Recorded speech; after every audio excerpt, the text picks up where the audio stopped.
Non, c'est pas vrai. D'abord, je vais vous faire un speech, mais je vais commencer par juste dire merci beaucoup à tout le monde qui est là. C'est vraiment gentil. Merci à Frank d'avoir fait ça.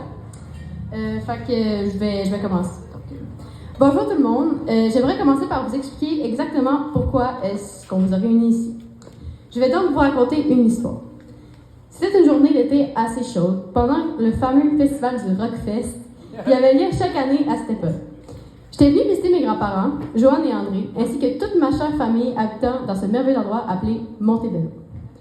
J'étais en train de vendre des popsicles avec ma cousine Doriane. On s'est fait vraiment beaucoup d'argent. Genre 400 piastres! Quand un homme que je qualifierais de punk, mais très sympathique, a demandé s'il pouvait laisser son skate sur le patio de mes grands-parents le temps du festival.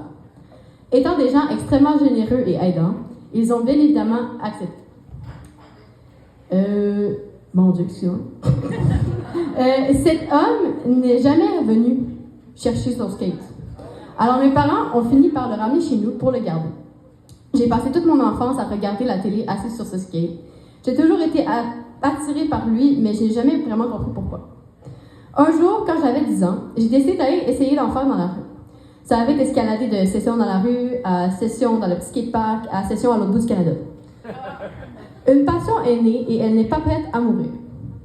J'aime me dire qu'elle m'attendait, qu'elle prévoyait de m'habiter depuis le jour où j'ai reçu ce skate. Juste en attendant le bon moment. Oui, c'est assez incroyable de se dire que le skate a presque toujours fait partie de ma vie, d'une façon ou d'une autre. Mais ce que je trouve encore plus incroyable, c'est que tout a commencé ici, à Montebello. Sans cet endroit, je n'aurais probablement jamais trouvé cette passion qui rend la vie de plus en plus magique. Même si je n'ai pas entièrement grandi ici, je considérais éternellement ce que c'est chez moi. Tout le monde est rempli de gentillesse, de compassion, de bienveillance, d'amour et de tant d'autres belles qualités. Le fait que vous soyez tous ici aujourd'hui le prouve. Grâce à vous, je vais pouvoir financer mes voyages sportifs, mes compétitions, mes coachs et tout ce qui est en lien avec le skate. Je vous en suis extrêmement reconnaissante. J'aimerais remercier très spécialement François, qui sans lui, cet événement n'aurait jamais eu lieu. Je ne te dirai jamais assez merci pour ta gentillesse et ton implication envers moi.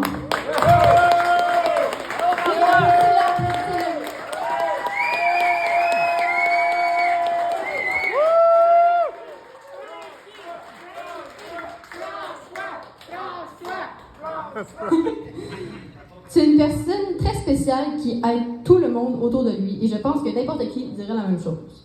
Merci de faire ce que tu fais et de croire en moi. Sur ce, je vous souhaite une bonne soirée, pleine de bonne humeur. Merci de m'avoir écouté.